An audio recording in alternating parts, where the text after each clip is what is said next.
with me to Little Downham B100. Me and Pirate are currently about to get Casper in from the field. About to see how muddy he's got. It's currently raining. Not a very nice day for eventing. Hopefully he's not too muddy. I found Casper in the long grass and it doesn't look like he's rolled. He looks very clean. So that is good news for me. One thing about Casper is he hates the rain, so we'll see how it goes today. He might be in a bad mood.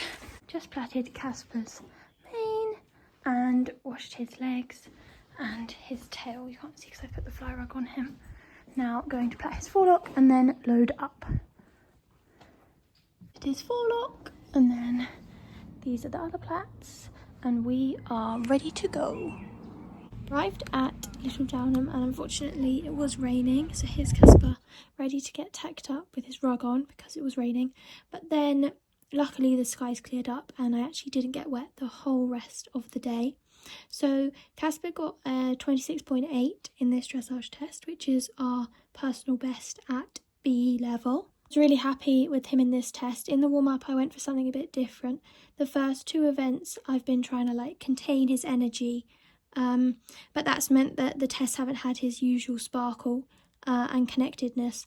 So in this warm-up I really sent him forwards in the canter. I wasn't worried about where his head was at first and just really got him forwards and off the leg, and then I think that really helped our connection and just made him look that extra bit better in the arena. So it was a nice test. It's a good one for him because he's good at bending and he likes doing those half 20-metre circles. It's a bit of a basic test, there's not a lot going on, but I was really pleased. In the canter, he felt really soft and supple and with me, and I was really pleased with this. I think we got pretty much 7s and maybe a few 8s for all of our movements.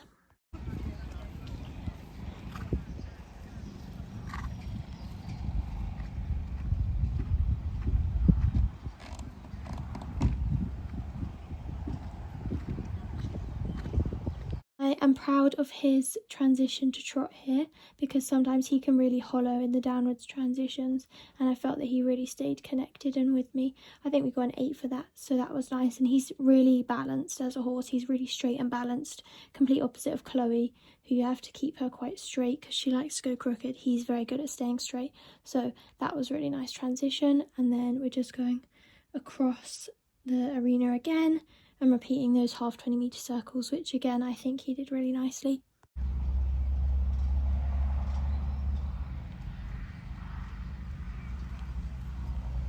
And get a bit too forward and try and start doing an extended trot, so he was trying to do it a bit coming across there. Also he's opening his mouth a bit, but the judge didn't seem to mind that. That was again a nice canter transition.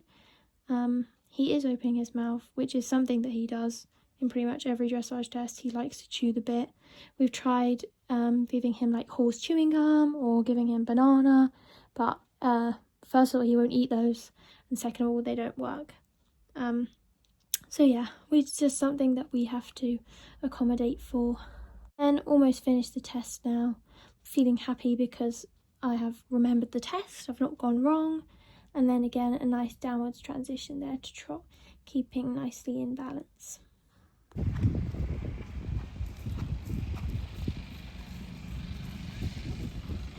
The transition downwards to walk, he does almost halt, but I think I managed to catch it in time and the judge didn't notice.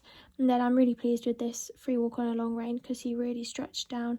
I have been practicing doing these in our warm-up because I used to just wait until the test to do them, but then he was really snatching the reins. So I've been practicing them in the warm-up and I think that's been helping. Arena was relatively low scoring, but I think we finished 4th or 5th after the dressage, which I'm really pleased with.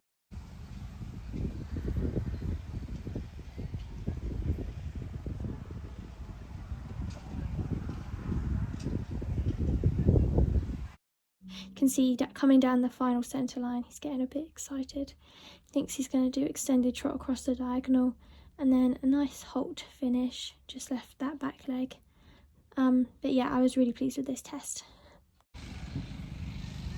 Then onto the show jumping. The warm-up was a bit of a nightmare. I was trying to get my dad to put up the jumps and we were just getting some really bad strides, and the ground wasn't very good in the warm-up because the advanced and intermediate had been the day before and it had been raining, so it was quite wet and deep.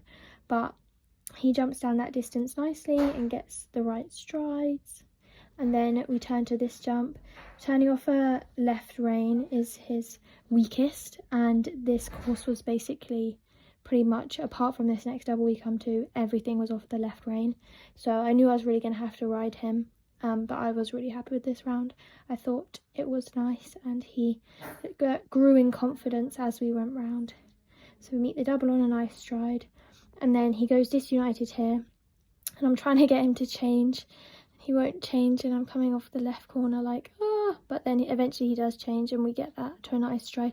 This distance here was a bit, you could either do, I think, 7 long or 8 short, so I went for the short because he prefers that over a long stride. And then unfortunately my dad stopped videoing before the final double, but he jumped that really nicely and then got big pats, and I was very happy. And here's some clips of us out cross country. There are a few combinations in this course. This ditch combination, a couple people were having problems at. There's this shoulder brush combination, but I wasn't worried at all. He is a true cross country machine, and for the first time this season I managed to not get any time penalties, because where I've not really been eventing for the past 2 years, I seem to have forgotten how to use the minute markers correctly. So yeah, you can see in these clips at the end I'm going really slowly because I was basically 40 seconds too fast, and then slowly coming to this combination here, which he jumped really nicely, and I think we finished like 10 seconds inside the time, and here he is having a post-event roll.